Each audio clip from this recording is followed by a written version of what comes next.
This is an obvious disclaimer, but just because I find a character unlikable doesn't mean everyone should, nor do I expect them to. Unless it's this bitch.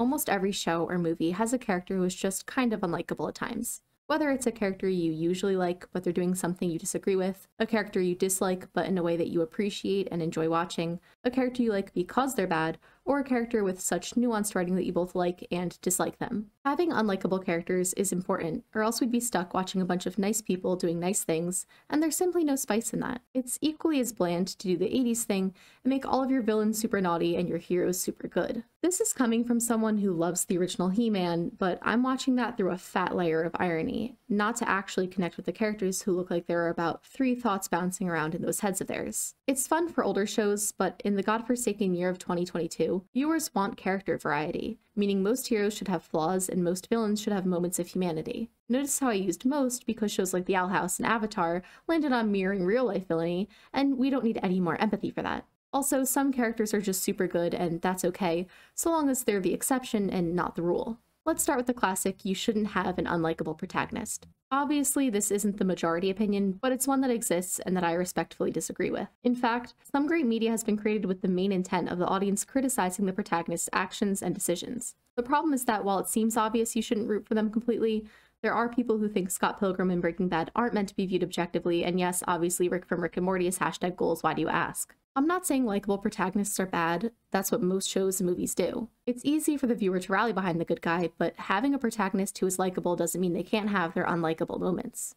Think of Infinity Train. 3 of its 4 seasons had kind people with specific personal flaws to work through, and season 3 said what if we fucking didn't? And fans loved it.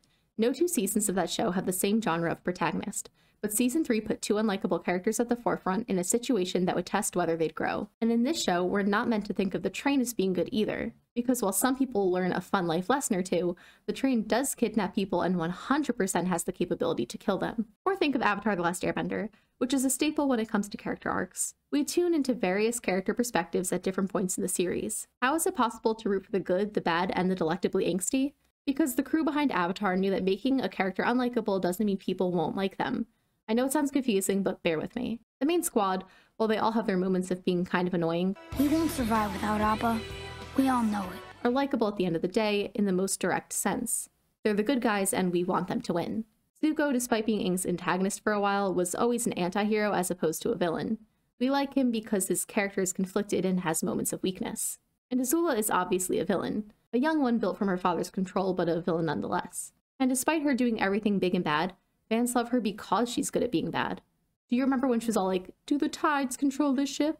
That was wild. But even the protagonist, the person who, if this was the 80s, would have never done anything wrong ever, has his flawed moments. Because if every single one of your heroes was likable 100% of the time, where would the sexy tension be? This is why, certified Shan opinion, I can't handle a vanilla main. The center of every harem, the superheroic, my biggest flaw is caring too much motherfucker. And you can do this in a way that's heartwarming, but that usually stops the second the certified nice guy is surrounded by character archetypes hiding behind massive tits. Steven from Steven Universe alone? Kind of boring. Steven around a bunch of trauma-dumping immortal lesbians? Suddenly his personality is unique to him, even if he's a super friendly, nice guy protagonist. When writers risk making the protagonist douche canoes, I can't help but respect it. Because now the writing and the intrigue need to be enough to capture the audience's attention, despite the fact people probably won't respect the main character, a character who, by the way, a majority of the story is being filtered through.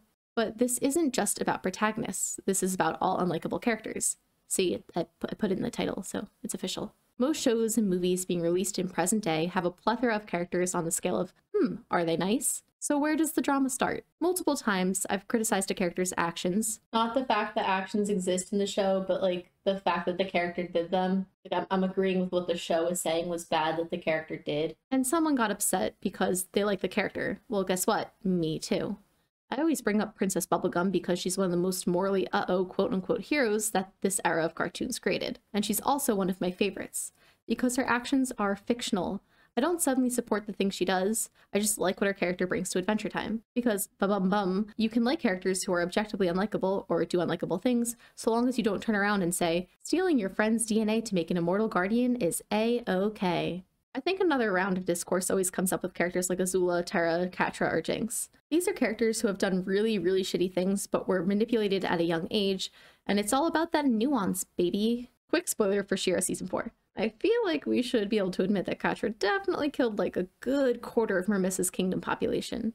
But then someone always comes out of the woodwork like, but she was raised in the horse. Shh. Multiple factors can coexist. Catra was abused. Catra was abusive.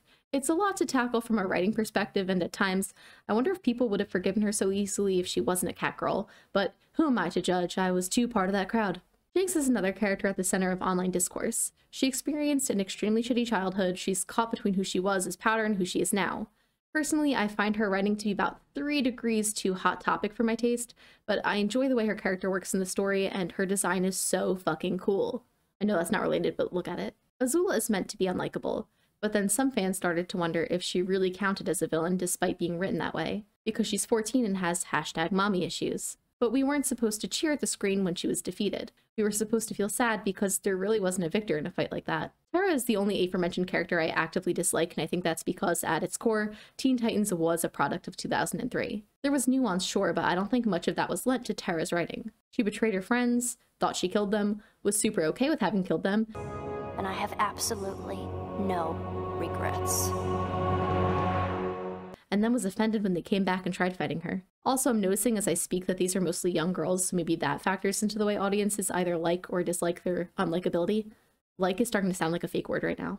There's one type of unlikable character that I want to be eradicated, and that's unlikable characters who just act as a vessel for poor taste jokes. I'm talking about characters like Pierce from Community, who spew out racist and homophobic jokes that are so exhausted and unnecessary.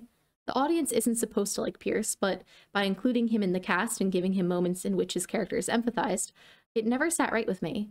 I know sitcoms often follow unlikable characters, but there's a difference between being uniquely unlikable and existing as an excuse for randomly dumping racism or homophobia or whatever into the plot where the episode can be about, like, sandwiches or something. Some characters are depicted as being bad, and then some characters are written as goofballs with quirky behavior to overlook. That's not comparable.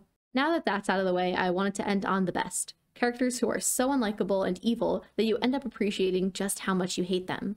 These are characters whose shitty nature is plot relevant and consistent. The Slades, the Shadow Weavers, Darkheart and Care Bears 2, A New Generation, I'm still on that. These characters elicit such strong emotional reactions that fans typically appreciate just how well the writers and cast depict their heinousness. Is that a word, heinousness? Yeah. I asked my brother who his favorite of this genre of character was, and he mentioned how the villain from Mulan killed the scene. How many men does it take to deliver a message? One. I think we've started placing just as much emphasis on how we perceive villains as we do heroes, because we used to get such one-dimensional villains. And like I said, that was fun for some stuff. I won't pretend Skeletor didn't change the game of villainy, but now audiences no longer want villains who just monologue their evil plans for the sake of villainy.